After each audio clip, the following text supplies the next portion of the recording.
Hi, welcome to On This Day in Tudor History with me, Claire Ridgway, in a very bright and sunny Andalusia in Spain. Wow, that is bright.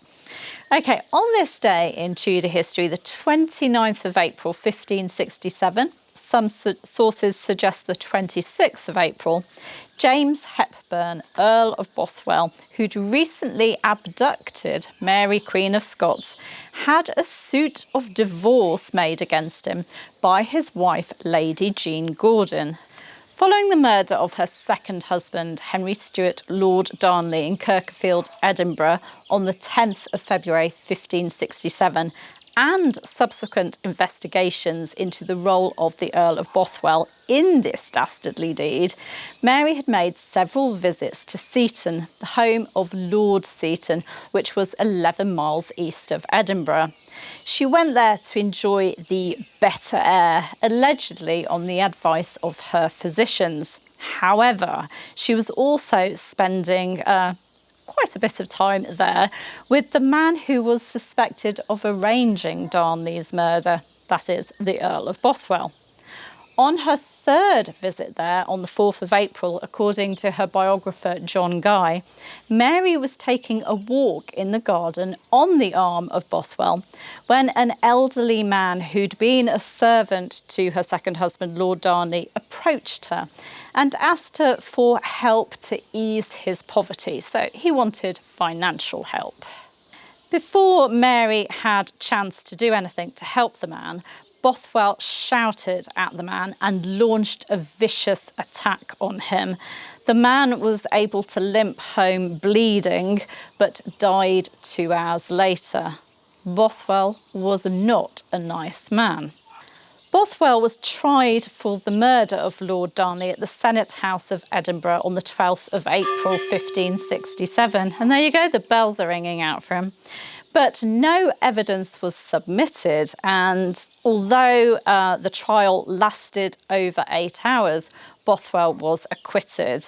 And 4 days later, he was bearing the sceptre on his way to Parliament. Another show of aggression from Bothwell came on the 20th of April at Holyrood, when soldiers in the Great Hall, in the presence of the Queen, began to mutiny because they hadn't been paid.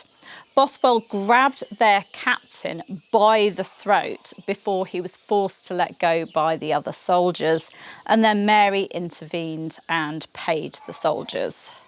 On the 21st of April 1567, Mary rode to Stirling Castle to fetch her son, the future King James VI. But the Earl of Mar, who was in charge of him at that time, refused to let her take the prince for fear that Bothwell would get his hands on the little boy. Mary left empty-handed on the 23rd and rode to Linlithgow, where she spent the night.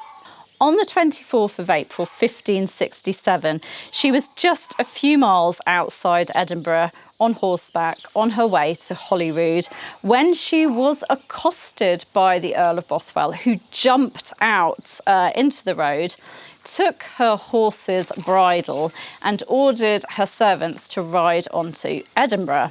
Then he forcibly took Mary against her will and took her to Dunbar Castle, where, according to Mary's Privy Council in a later meeting, he ravished the Queen and kept her captive. Bothwell wanted to marry Mary, but he was already married.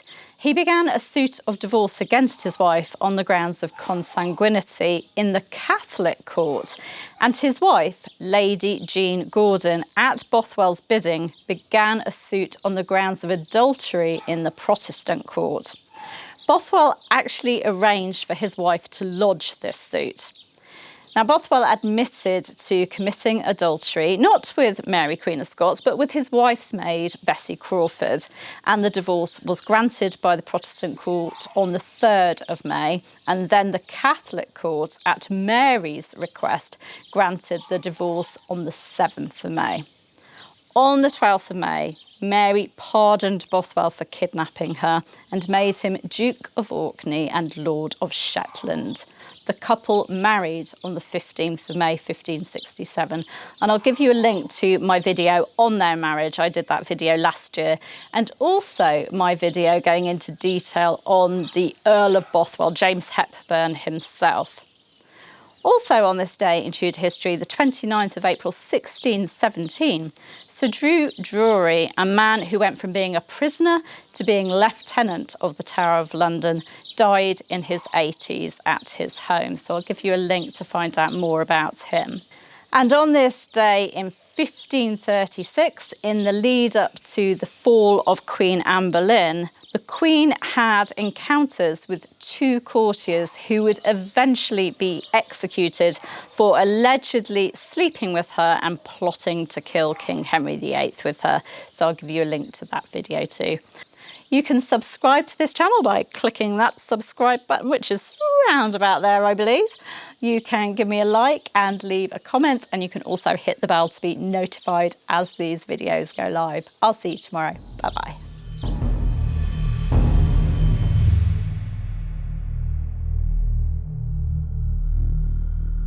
You can submit.